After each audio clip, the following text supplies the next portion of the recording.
Greetings, Dungeon Masters and Adventurers. Today we're going to take a look in depth at the characters of HeroQuest. Any good adventuring party needs suitable heroes like these four. Each one will bring their own set of skills to the group. Let's take a closer look at the individual characters. The Barbarian. You are brute force and ignorance. Your job is to hack and slash your way through each quest, leaving the nuance and smarts to the other members of your group. We can see here that you have 8 body points. This means you can take a bit of a beating. Only 2 mind points however, so you're not very smart. Magic is beyond your capabilities. You do however start with this nice broadsword. With your high number of body points, you're most likely going to be first into the fight. This is going to prove important because you're going to need to help defend the weaker members of your group. You're going to roll 2 dice for movement. And with your broadsword, you're going to roll 3 dice when you attack. You do, however, only defend with 2 dice. You will be able to add items, weapons and armour throughout your adventures.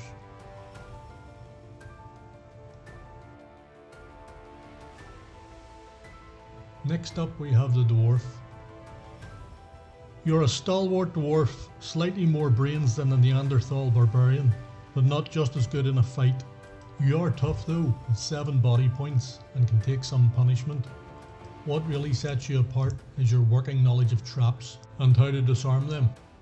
You're a valuable member of any questing party simply for your trap skills alone.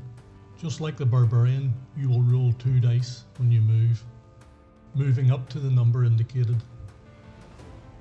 You will also roll 2 dice when you attack and 2 dice when you defend. These are your starting dice. They will increase as you acquire new items, new equipment. The Elf. You're quick-witted and have some knowledge of the magical arts. You can sling a spell and use a sword, although you excel at neither.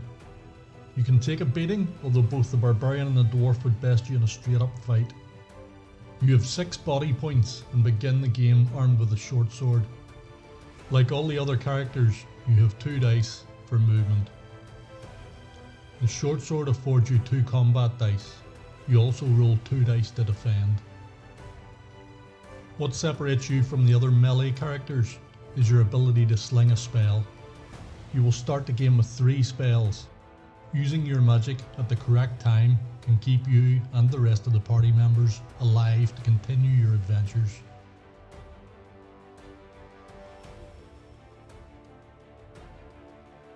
The Wizard. You're the brains of the operation. You're the master of the arcane arts and rely on your magic to win the day. However, you have a weak constitution with only 4 body points, and the smart use of your spells to aid you through a quest will be what keeps you alive and keeps your party from failure. You will begin the game with a dagger, and like all the other party members, you will use 2 red dice for movement. Your dagger will afford you 1 dice when fighting monsters. You will, however, use 2 dice when defending.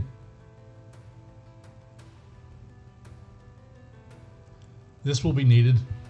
Having only 4 body points, you'll be very vulnerable to attack from the enemy. Now we're going to take a look at the magic cards. I won't read out the cards as it would ruin the surprise of seeing them for yourself. All I will say is that 2 of the magical elements, earth and water, contain spells of healing.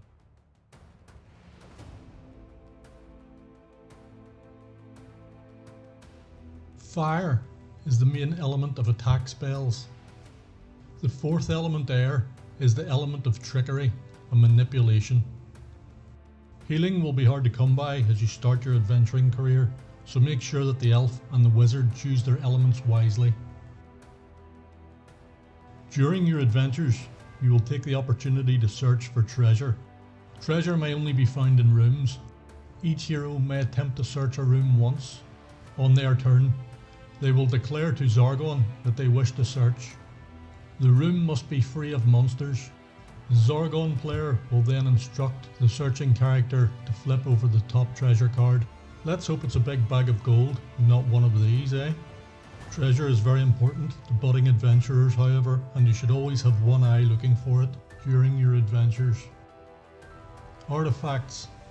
These are items of great power that Zargon's minions may be guarding. Some quests might be for the sole purpose of recovering one or more of these ancient powerful items. Time will tell. So that's the 4 adventures that come in the main box. Now we're going to talk about Zargon. If you have no intention of playing as Zargon, feel free to stop watching the video now. I would, however, ask you to hit the subscribe button, as I will be putting out more content aimed at all players of HeroQuest. So these are the monster cards. 8 of them in total in the base game, for 8 different types of monster. I'm going to spoil 2 of them here, so you have an idea of what to expect. The first one is the Orc. You'll see he has a movement value of 8, has 3 attack dice, 2 defend dice, and only 1 body point. So it only takes 1 unsaved hit from an adventurer to kill an Orc. Most of the basic monsters only have 1 body point. I'm going to spoil the Goblin for you here as well. The Goblin has a movement value of 10, an attack dice of 2, a defend dice of 1, and 1 body point. Very quick but very easy to kill. Remember that all characters need a skull icon to appear on the upward facing section of the dice to have caused a hit. Monsters, and only monsters, need the black shield icon to appear when they make a saving throw. Adventurers need a white shield to appear on the dice for them to have made a successful saving throw.